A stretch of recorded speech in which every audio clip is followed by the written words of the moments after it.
À Valmalenco, dans les Alpes italiennes, le glacier de Ventina subit le changement climatique. Chaque année, il recule et perd un peu plus en épaisseur. Nous sommes sur le sentier qui s'appelle Vittorio Sella, qui va nous amener au front du glacier. Ici, on est à peu près à 2050 mètres au-dessus du niveau de la mer et on peut voir jusqu'où le glacier s'étendait en 1932. En fait, la plaque qui a été mise sur ce rocher par le service de glaciologie de la Lombardie nous indique que le glacier avançait jusqu'ici. Donc en moins d'un siècle, le glacier a reculé d'environ 1 kilomètre. Depuis cet endroit, on peut voir 2 moraines latérales qui sont impressionnantes et que le glacier a formées lors du petit âge glaciaire, la période climatique qui va en gros de 1500 à 1850, pendant laquelle le glacier a atteint sa taille maximale. On peut voir les limites du glacier là-haut sur ma gauche et sur ma droite, le long de l'axe de la moraine.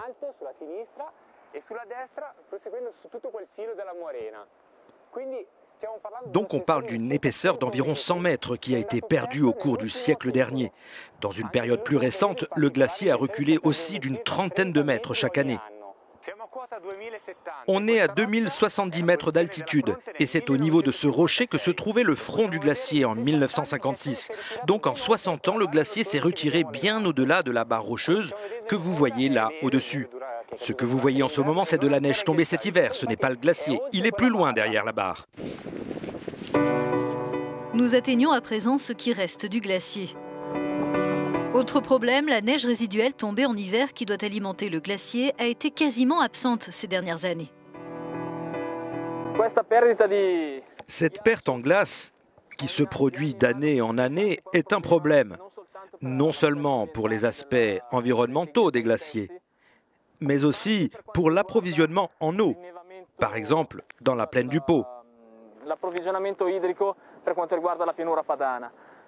La plaine du Pô dépend fortement de l'eau qui vient des glaciers en été. Il représente environ 10 à 15% de l'approvisionnement en eau des rivières de la Lombardie, qui sont des affluents de la rive gauche du Pô. Avec le recul des glaciers, leur situation pourrait s'aggraver. Les affluents du Pô auront moins d'eau pendant les mois d'été et auront tendance à avoir un régime similaire à celui des rivières de la chaîne de montagnes des Apennins, qui ne sont pas alimentées par les glaciers. Le changement climatique et les activités humaines ont des conséquences dramatiques pour Ventina et les autres glaciers de la région. Il y a quelques décennies, il était impossible d'imaginer l'ampleur de leur recul actuel.